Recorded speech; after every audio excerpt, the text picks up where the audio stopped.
with fresh air because I don't want anybody going to sleep while I talk.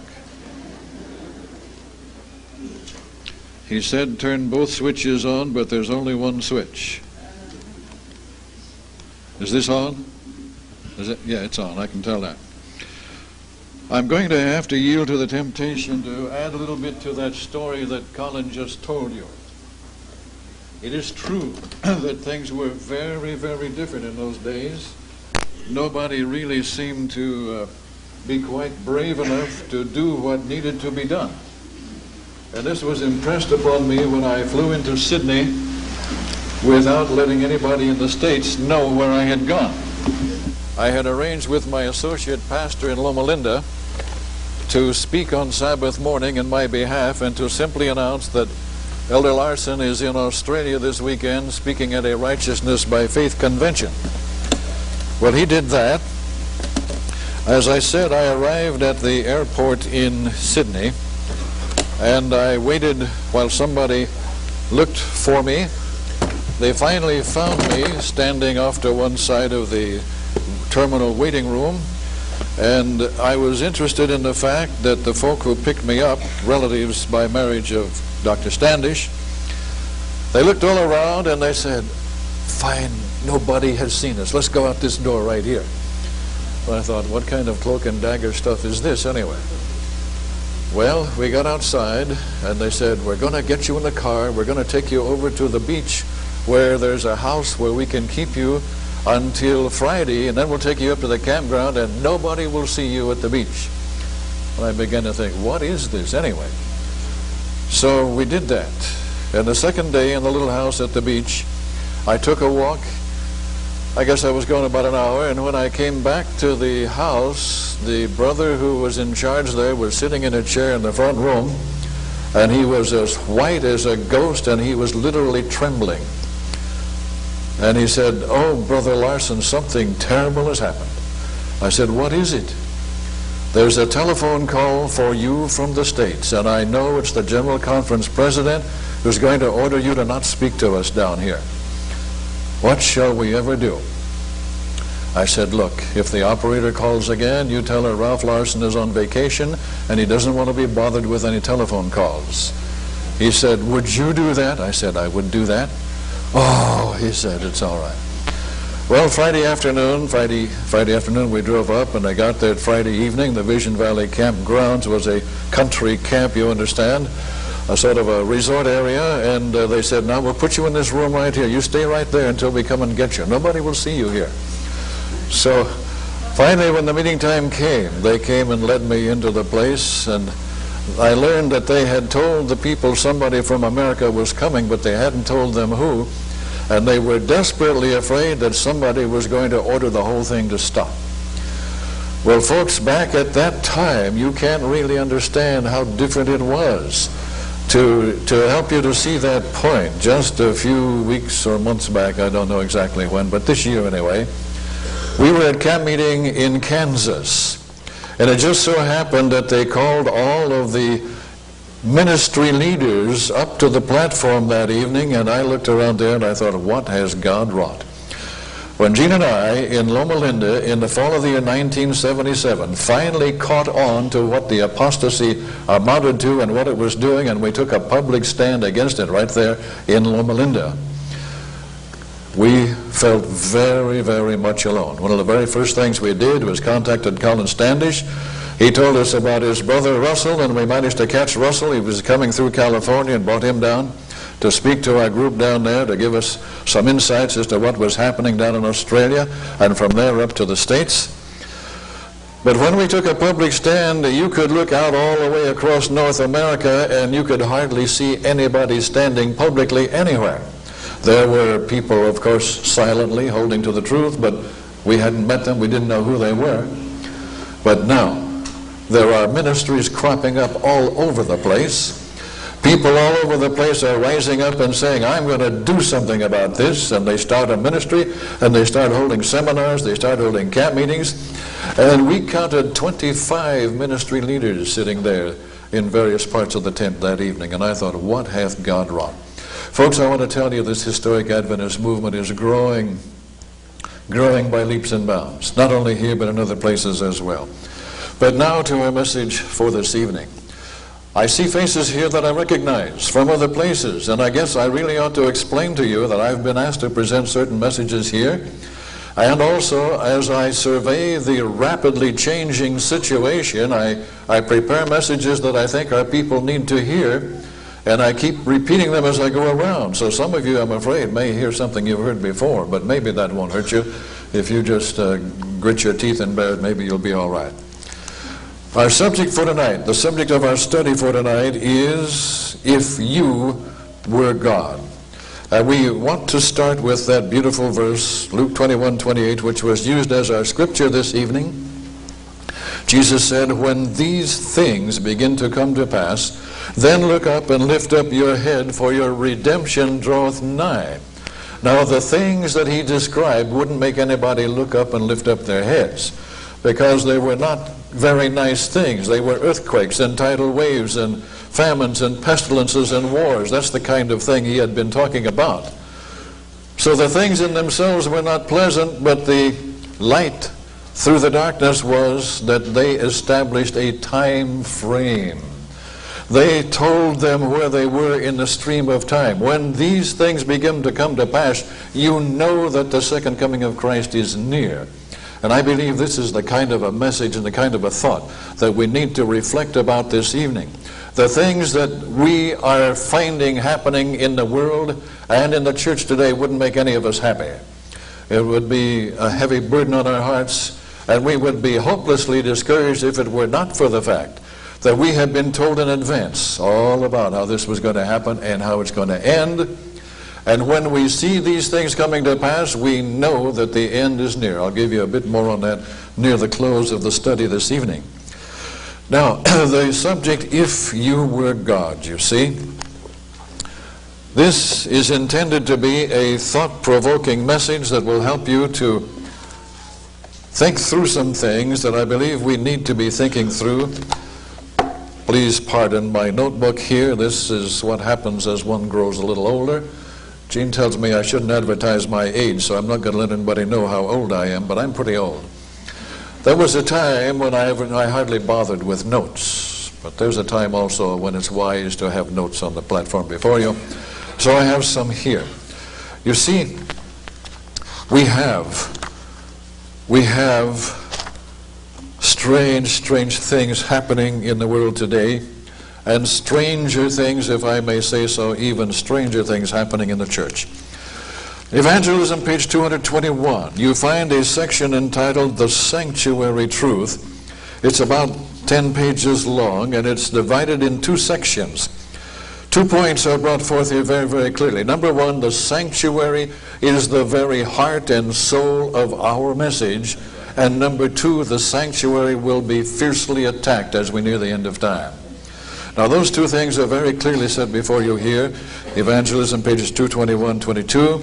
Let me just pick up a few lines. The correct understanding of the ministration in the heavenly sanctuary is the foundation of our faith, the very foundation of our faith. We all need to have a knowledge of it, she writes. The sanctuary in heaven is the very center of Christ's work in behalf of men. We're going to have a lot to say about Christ and his work this weekend. It concerns every soul living upon the earth. It opens to view the plan of redemption, bringing us down to the very close of time, revealing the triumphant issue of the contest between righteousness and sin. The subject of the sanctuary was the key which unlocked the mystery of the disappointment of 1844. It opened to view a complete system of truth, connected and harmonious. I hope you will pick up that line and register it in your mind. A complete system of truth, connected and harmonious. We are one of the very few organizations on earth, if not the only one, who have no internal self-contradictions in our theology. People go to heaven when they die, and they're going to be judged at the end of time. You know, the nonsense that you get into. Self-contradiction in theological systems. A complete system of truth, connected and harmonious. She says, the great waymarks we have passed are immovable. These pillars of truth stand as firm as the eternal hills. Then she goes on to say that our doctrine of the sanctuary will be fiercely attacked as we near the end of time. Now, as we think about this, I want you to think a little bit about the Apostle Paul. The Apostle Paul had an interesting personality. He had a brilliant mind, a great mind, one of the greatest minds of all time, we believe. And he had a great understanding of God's grand design. The plan of salvation in all of its majesty, all of its grandeur was always in his thinking. And you will notice that when they brought to Paul a common nitty-gritty question about some prosaic problem, he didn't answer them on the same level. He would take the question, as it were, and look at it and say, now do you see the grand design of God? This fits into it right here. He was always looking at God's grand design. For example, now let me just show you a little bit of what I'm talking about. Romans chapter 14, verses 7 to 10. They brought to him a question about days and about foods. Romans chapter 14, verses 7 to 10. Notice how he answers in verse 7 to 10. For none of us liveth to himself, and no man dieth to himself. For whether we live unto the Lord, and whether we die unto the Lord. Whether we live therefore or die, we are the Lord's. For to this end Christ both died and rose and revived, that he might be the Lord both of the dead and the living. You see what he's doing? He's saying, now folks, look at the grand design of God. Get this great, big, beautiful picture before your mind. And this question that you've brought me fits into it right here, the truth right there. It's part of the grand design, you see.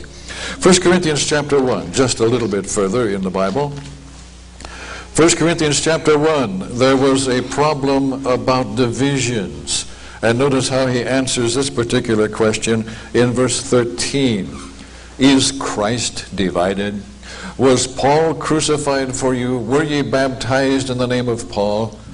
See how he invites them to get their minds on the great big picture that they're thinking about. Chapter 3, of course, we recognize this quickly. We're familiar with this.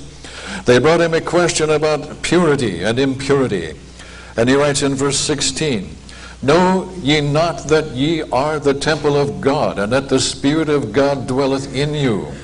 If any man defile the temple of God, him shall God destroy. For the temple of God is holy, which temple ye are. This is the highest concept of Christian health to be found anywhere on earth. And then chapter 6 again, verse 19. What, know ye not that your body is the temple of the Holy Ghost which is in you, which ye have of God, and ye are not your own? For ye are bought with a price. Therefore glorify God in your body and in your spirit, which are God. So when you're looking at this food or this action or that action, get your eyes on the grand design. Get your eyes on the grand design. God has a grand design, and your body is the temple of the Holy Spirit. That's where it all begins, and that's where it ought to end. In 1 Corinthians chapter 12, they brought to him a question about order in the church, and he answers with the majestic cadences of chapter 13. Though I speak with the tongues of men and of angels and have not charity, I am become as sounding brass or a tinkling cymbal. Though I have the gift of prophecy and understand all mysteries and all knowledge, and though I have all faith so that I could remove mountains and have not charity, I am nothing, and so on, through that magnificent chapter, which has been called one of the greatest pieces of writing to come from the mind of any man in the Western world, and I believe that's what it is. So what I'm trying to show you, folks, is how Paul handled questions. Paul was always looking at the majestic, grand design of God, the great, glorious plan of salvation. And what I'm wanting to consider with you tonight is, can we do the same thing? Can we find the place in that grand design of God for the sanctuary doctrine? Does it really have a place there, or is it something unnecessary that we can casually lay aside and forget all about it? Is it an essential, integral part of the grand design of God? That's what I want us to reflect about this evening, if we may. Let's see if we can do that. God's grand design, of course, is the proposed solution to the problem of evil, the problem of good and evil. And this is as old as time itself almost. There hadn't been very much time pass in this world before the problem arose. And so it's an old question.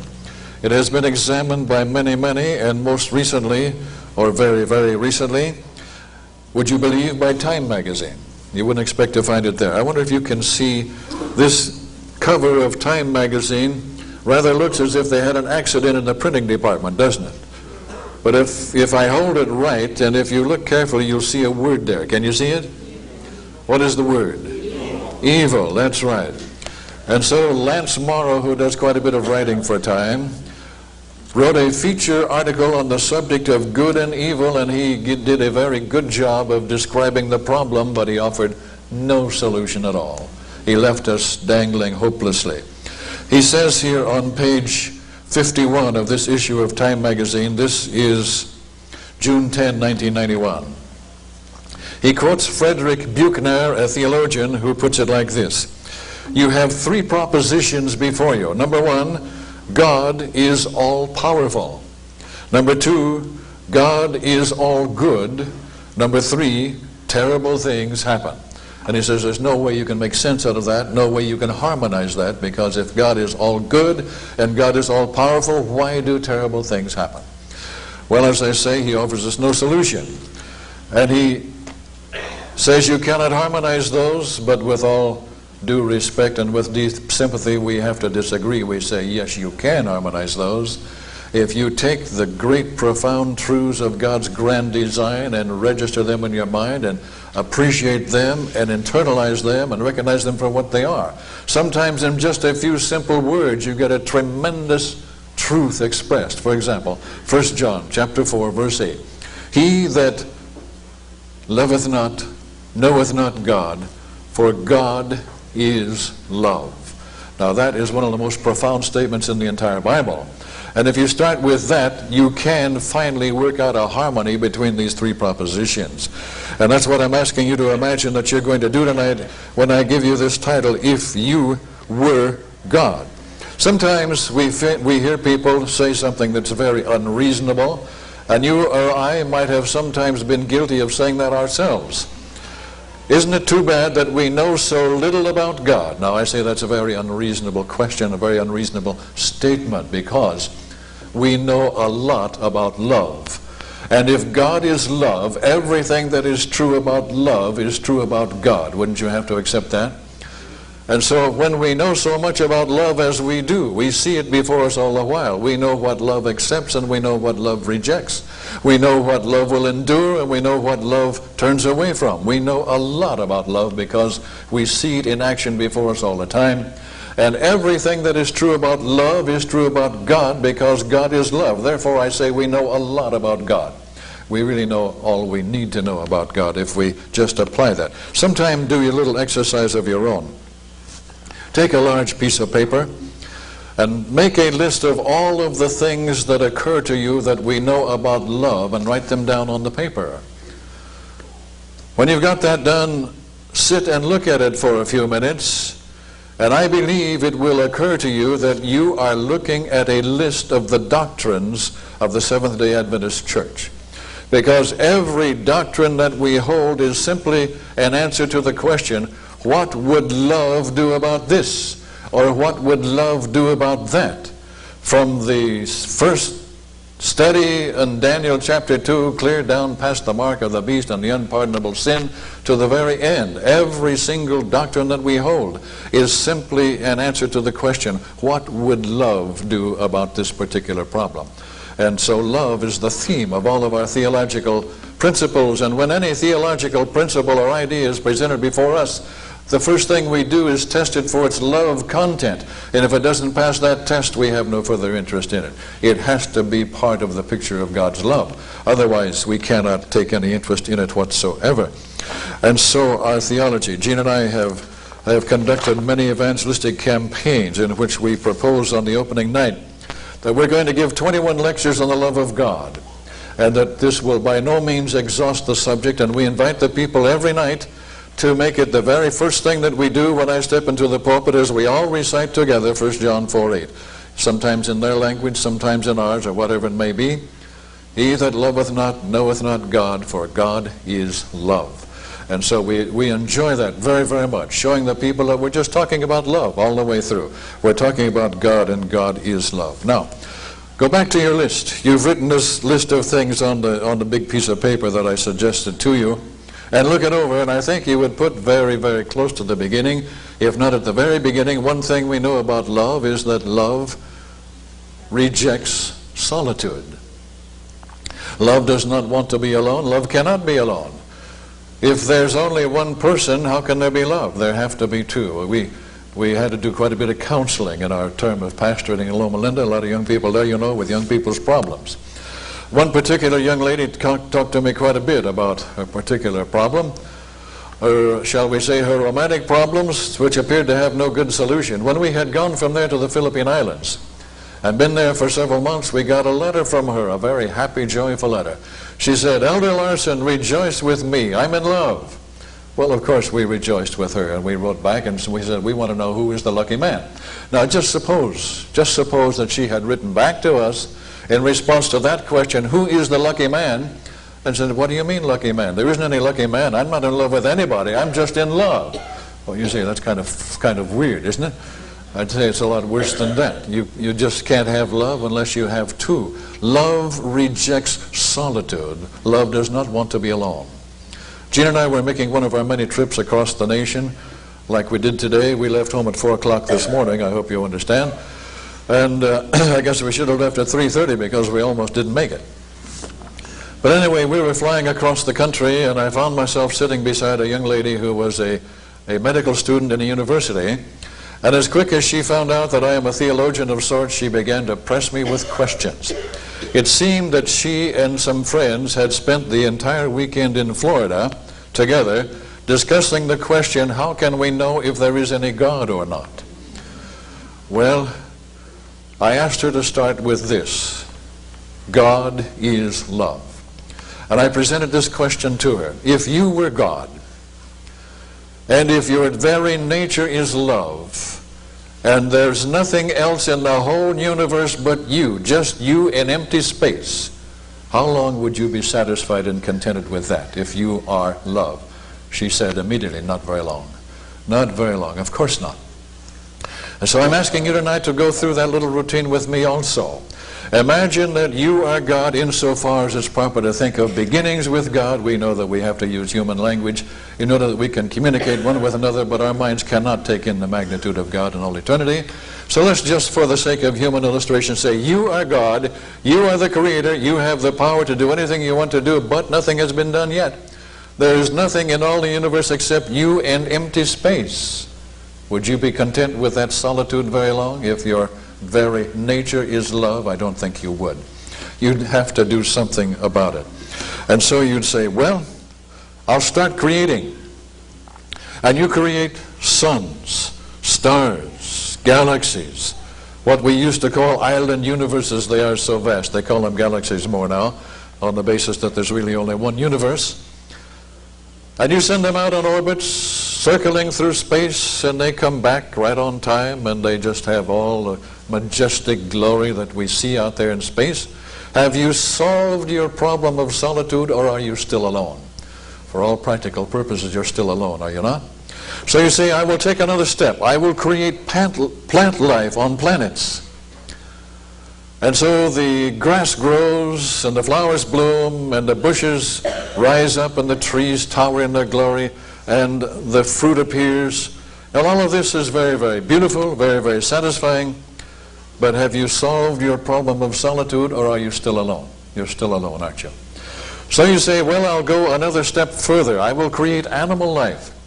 And I will give to the animals more options, more freedom than I give to the plants. Plants have really no options. You understand that, don't you? Plants are governed entirely by mechanical law, and there's no escape from that at all. When the sun says to the flower in the morning, turn your face toward me, can the flower say, I don't feel like it today, I'm going to turn my face the other way? Oh, no. The plants are governed entirely by mechanical law. No options at all. So you say, I will give a little bit more freedom and options to these animals. Options meaning choices, freedom of choice.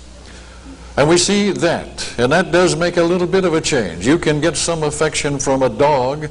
People argue about whether there's any affection in the heart of a cat. I'm sure I don't know. But dogs, we do know, can develop a remarkable degree of affection for their owner so that they would even reject another dog in favor of their owner, which is remarkable, you'll have to admit. Well, this helps, but does it really satisfy? Have you really solved your problem of solitude yet, or are you still, for all intents and purposes, alone? You know the answer, you're still alone. And so, upon reflection, now that's a silly word, isn't it? We don't talk about God reflecting. He doesn't need to reflect, he knows, but we're trying to talk about God in language that human beings can understand. I explained that before. So you say, well, I see that in order to ever have love that's like my love, a returning of the affection that I feel for others, I will have to create people with all options, full freedom, full power of choice. As we all know that there cannot be love without freedom. Love cannot be forced. Supposing that you are a student in a university and you decide that you would like to write a doctoral dissertation on the subject of love, and you approach your professors and they say, well, that's a great idea, you go right ahead and do that. And so you say, well, there's only one little problem. I've never been in love. I don't know anything about love on a personal basis, so how can I write a lot about it? And the professor says, no problem. Just go stand on the street corner and watch the ladies go by. And one comes along that appeals to you, grab her by the hair and drag her home and force your attentions upon her and sit down and write about love. Would that be sensible? What would he know about love? Nothing at all. Love cannot be forced. Love has to be freely given. There has to be freedom before there can be love. So you now are ready to take that decision, make that decision and take that step. I will create beings like myself and I will give them full freedom. Take it easy now. Are you sure you want to do that? You'd better think it all through from the beginning to the end. It's going to be a wonderful thing when they respond to your freely given love with equally freely given love, and you have fellowship with beings that can really fellowship with you. That's going to be sweet and lovely and marvelous and wonderful. But it might not always happen like that. What if somebody sometime uses that freedom that you have given to turn against you, to rebel against you? He chooses not to love you. What would you do about that? Oh, you say, no problem. I'm the creator. I can read his heart.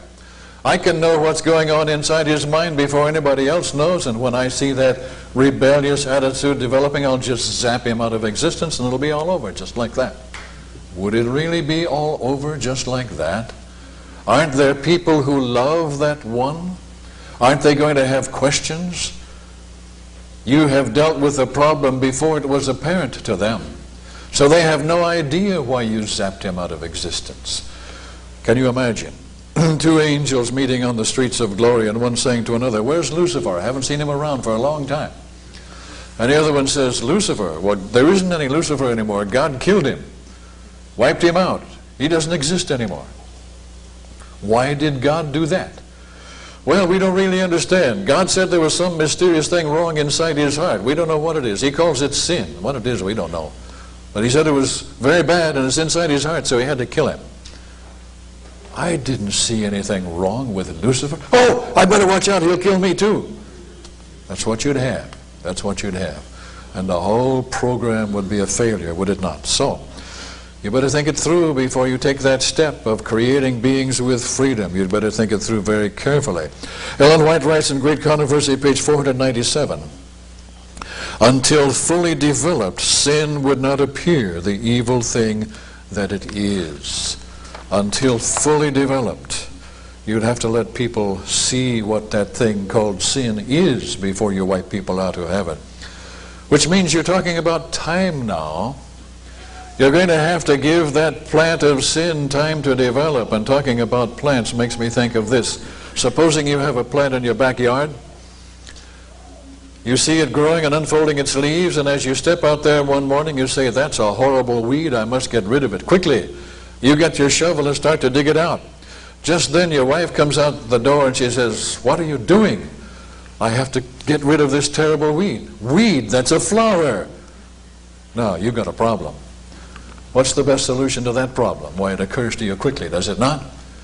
You're bigger than she is. You can push her aside and take it out anyway, but will that be the end of the problem? Oh, no. You're going to hear about that again. You just let it grow. Let it grow long enough so that everybody can see what it is. Then you can take it out and there won't be any more problem, right? And that's what God has to do with the problem of sin, but that creates another problem. If you have to let the plant of sin grow for a while in order that people can see what it is, that's going to give this rebel time to work out a lot of accusations against you. Wherein does God deny himself? He tells us self-denial is a virtue. Have you noticed him practicing any self-denial? Look at him. He sits on his throne while we bow down before him and worship. Is that self-denial? Wherein does God practice self-denial? And the next part, what about this law that he's given to us? He couldn't keep that law himself if he were in our position. What would you do with accusations like that? Good. Arguing wouldn't help with it. You would have to prove it. You would have to prove it. You would have to demonstrate that you know how to practice self-denial. You would have to prove that you could keep your law, that it's not an unfair law, that it's not an oppressive law, that it is truly a law of love. Did it ever occur to you folks that the Ten Commandments are nothing but God's happiness code? That's all they are.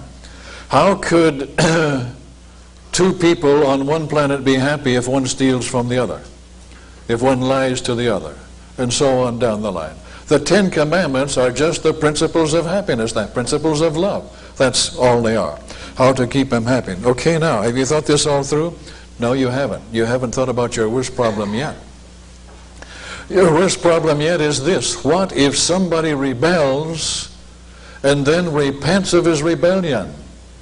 He thinks better of it. He wises up. He realizes that was a great mistake. He asks for forgiveness, and he becomes so loyal to you that he would die for you. Now you've really got a problem. He has violated the principles of life, and he must die. But he's repented. You're just going to say, sorry about that, I have to kill you anyway, and wipe him out? What would all of those free minds that you have created say about that? They'd say that's not fair.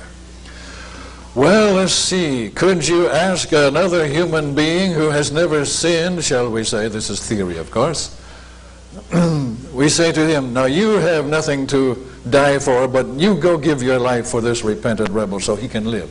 How would that go across with other people? Not very well, would it? Would you say to an angel, here, you have never sinned, you go down and give your life for him so he can live, but you will die? Would that be fair? You see, you've painted yourself into a corner, haven't you? There's only one way that question can be answered. There's only one way that problem can be solved. You have to do it yourself. You have to go down there and show people that you know how to practice self-denial. You have to show people that you can obey God's law with the power that he freely gives. It's not a problem. Then you have to give your life to pay the price for the repentant rebel. You still think you want to go that way? You are the Creator. You still think that's what you want to do? I really believe that on a moment's reflection, the answer would come out, yes, I believe you would do it. Not only because of the principles of your nature being love, that would impel you toward doing it, but also because of such things as we read in Great Controversy, page 675. The understanding that you have of what it will be like when the problem of sin is all over. In the Bible, the inheritance of the saved is called a country. There the heavenly shepherd leads his flock to fountains of living waters. The tree of life yields its fruit every month, and the leaves of the tree are for the service of the nations. There are ever-flowing streams, clear as crystal, and beside them waving trees cast their shadows upon the paths prepared for the ransomed of the Lord. There the wide-spreading plains swell into hills of beauty, and the mountains of God rear their lofty summits. On those peaceful plains, beside those living streams, God's people, so long pilgrims and wanderers, shall find a home. I believe that the answer is yes, you would do it, because your nature is love, and because you have your eyes on that beautiful vision of what it's going to be like when it's all over. Now you're saying, hey, Brother Larson, didn't you say we're going to talk about the sanctuary tonight? Yes. That's what we've been talking about ever since we started. We're talking about the sanctuary, God's grand design. In God's grand design, where does the sanctuary fit in? Just one more question, I think, will settle that in your minds. If you have recognized that you are the one who has to deal with the problem of sin, if you have recognized that you are going to have to go down there and give your demonstrations and then give your life, here's your next question. When would you do it? Or you say, immediately. As soon as the first sin appears, I would be right there and take care of it. Now wait a minute. We have already read that until fully developed, sin would not appear as the evil thing that it is. We've already decided that you're going to have to give that plant time to grow and show its true nature. And so as soon as it appears, you go there and make your sacrifice, give your demonstration. And 4,000 years later, people looking back at that, you know what they're going to say, don't you? I can see how that helped those people back there, but what does that have to do with me? I'm not like them. 4,000 years of declining in the powers of the human race. Sure, that did something for that generation, but my generation, that didn't do anything for us. You see the problem? So you're going to have to wait until the conditions in the world have reached an all-time low.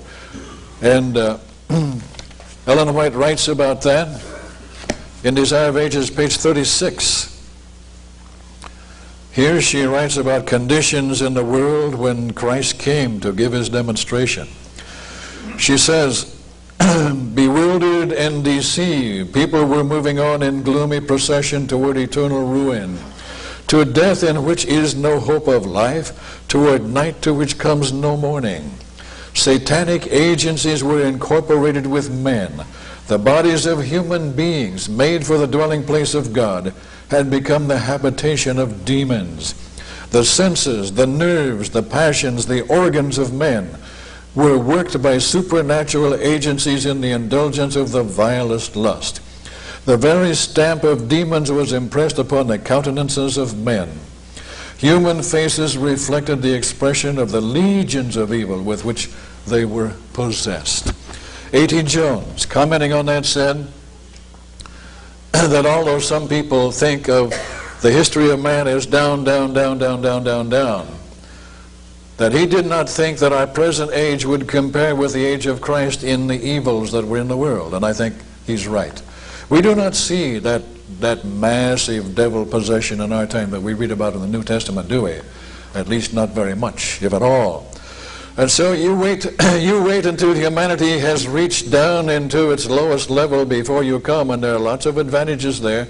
You've solved a lot of problems there. You've answered a lot of questions there. But now let's turn the thing around the other way. What about the people who live way back there, born and live and die before you come, centuries before you come? What about them? How are they going to benefit from what you do 4,000 years later? That's the sanctuary. Do you see? That's the sanctuary. That's the place of the sanctuary in God's grand design. It fits in right there to answer that question.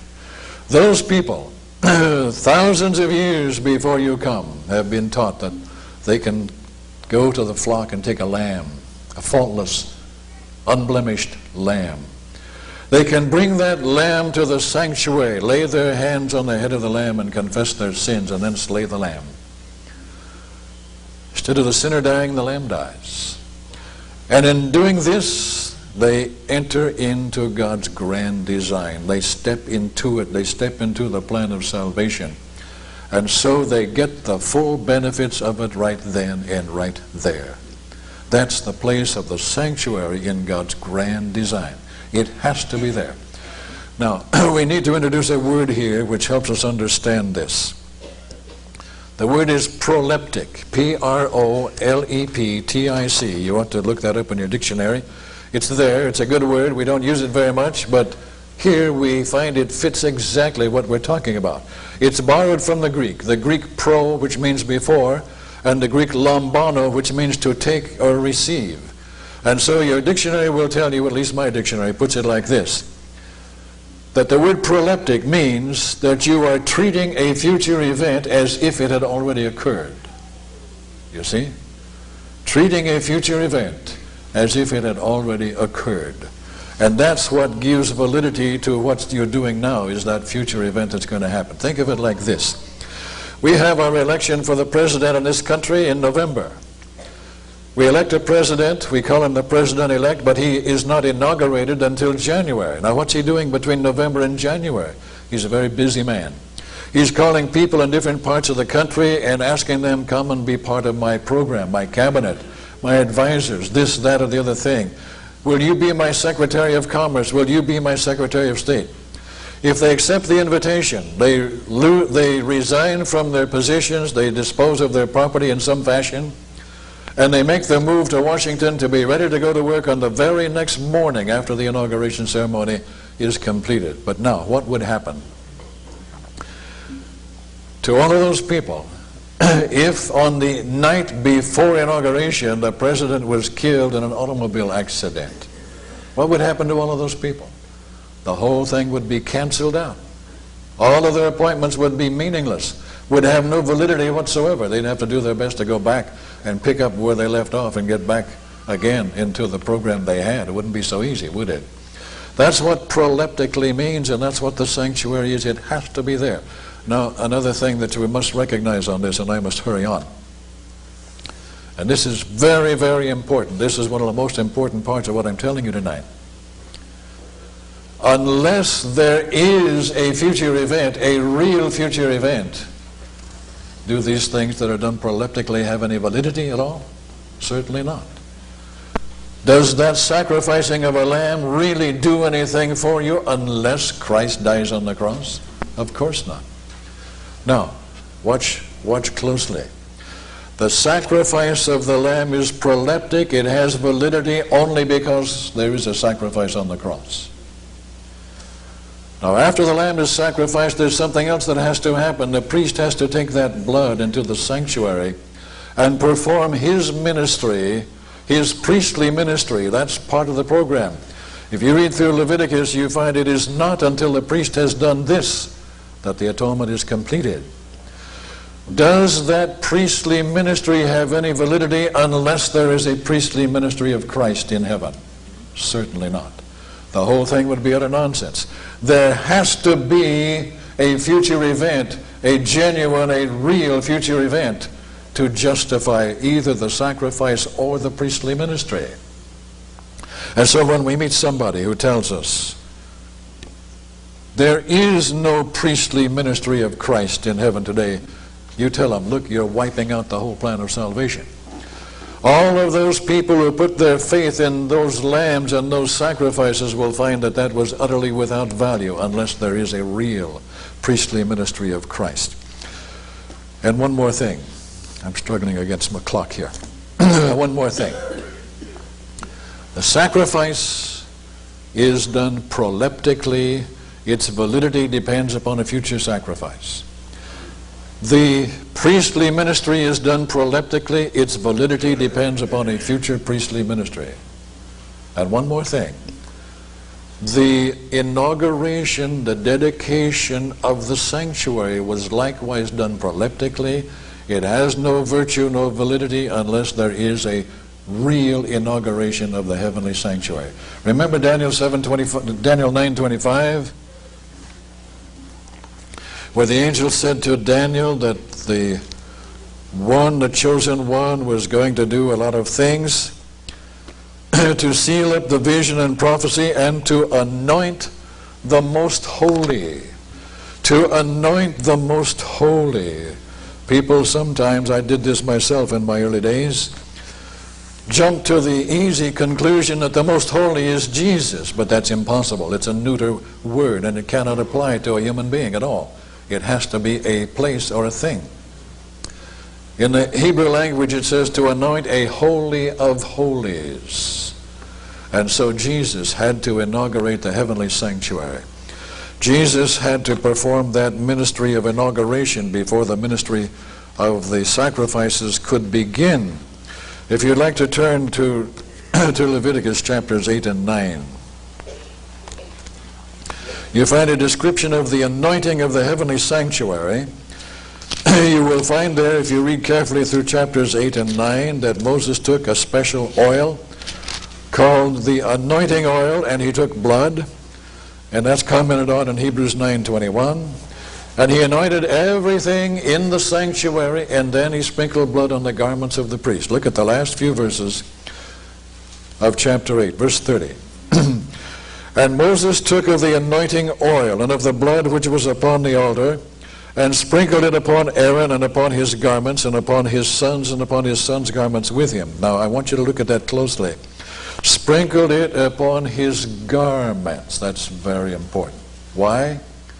Because there are those who have been trying to tell us and are today trying to tell us that this statement proves that Ellen White said that the second apartment ministry, the most holy place apartment of ministry of Christ, began in AD 31 because he went into the holy, most holy place and sprinkled blood upon the garments. Now look, folks, only once in all time was there any blood sprinkled upon the garments of the priest. Only once.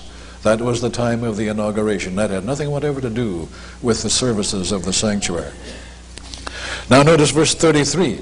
Ye shall not go out of the door of the tabernacle of the congregation in 7 days until your consecration be at an end. For 7 days shall he consecrate you.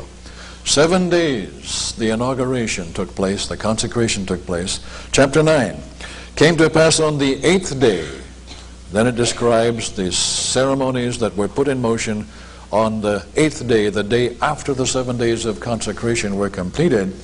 And the last part of chapter 9 says in verse 22, Aaron lifted up his hand toward the people and blessed them, and came down from offering of the sin offering and the burnt offering and peace offerings.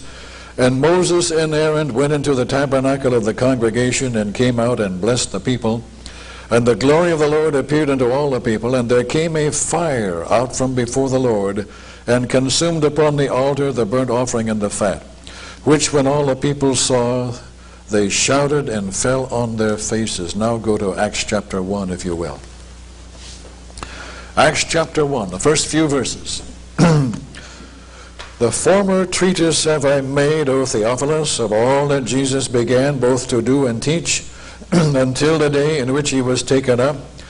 After that he through the Holy Ghost had given commandments unto the apostles whom he had chosen, to whom also he showed himself alive after his passion by many infallible proofs, being seen of them 40 days. Now that was 40 days from Passover. He was crucified at the Passover time. Ellen White says that they spent 10 days in the upper room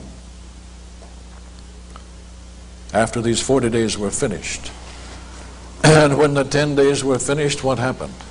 You know what happened. Acts chapter 1 and 2 tell you about it. Chapter 2, when the day of Pentecost was fully come, they were all with one accord in one place. Suddenly there came a sound from heaven as of a rushing mighty wind, and it filled all the house where they were sitting.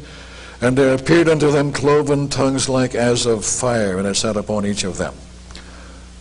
While the disciples were in the upper room, what do you think Jesus was doing? He had plenty of time for that 7 days of inauguration of the most holy. Daniel 9:25, he shall anoint the most holy. And if you read Acts of the Apostles, page 55, page 38, pardon me, Acts of the Apostles, pages 38 and 39. When Christ passed within the heavenly gates, he was enthroned amidst the adoration of the angels. As soon as this ceremony was completed, this ceremony, notice that, the Holy Spirit descended upon the disciples in rich currents, and Christ was indeed glorified, even with the glory which he had with the Father from all eternity. The Pentecostal outpouring was heaven's communication that the Redeemer's inauguration was accomplished. Do you see? The 7 days of inaugurating the earthly sanctuary had their reality in the heavenly sanctuary. What is done proleptically on earth is not valid unless there is a real event there, and the real event was there. Heaven's communication at the Redeemer's inauguration was accomplished. According to his promise, he had sent the Holy Spirit from heaven to his followers as a token that he had, as priest and king, received all authority in heaven and on earth, and was the anointed one over his people. Does the sanctuary have a place in the grand design of God? Most assuredly it does. Can we get along without it? Most assuredly we cannot. If we say there is no priestly ministry of Christ today in the heavenly sanctuary, we destroy all of that. All of those sacrifices are totally without meaning unless there is the reality there. That which is done proleptically has no validity unless there is a real event to come. Because that which is done proleptically is treating a future event as if it had already happened. The sanctuary doctrine has its place in the grand design, folks. It's very, very essential place. It's very, very assured place. Now, I promised to come back. I guess I'll have to work this in tomorrow. They're telling me the time is up. Well, that's the way life is in this world. I have something more I want to show you here. I'll try to work it in tomorrow so that we don't lose out on that, because it's also important and very inspiring, I think. But as of now, let's just settle our minds forever that the sanctuary doctrine is exactly what we were told it was. It's the foundation of our faith. It's the very heart and soul of our message, and it is part of God's grand design. God bless you.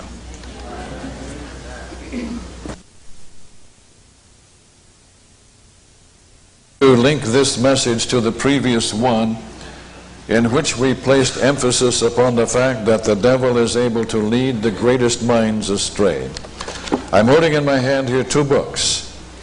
This one is called Perfection, and the subtitle is Perfection, the Impossible Possibility. And we have the names of 4 scholars in this book, and the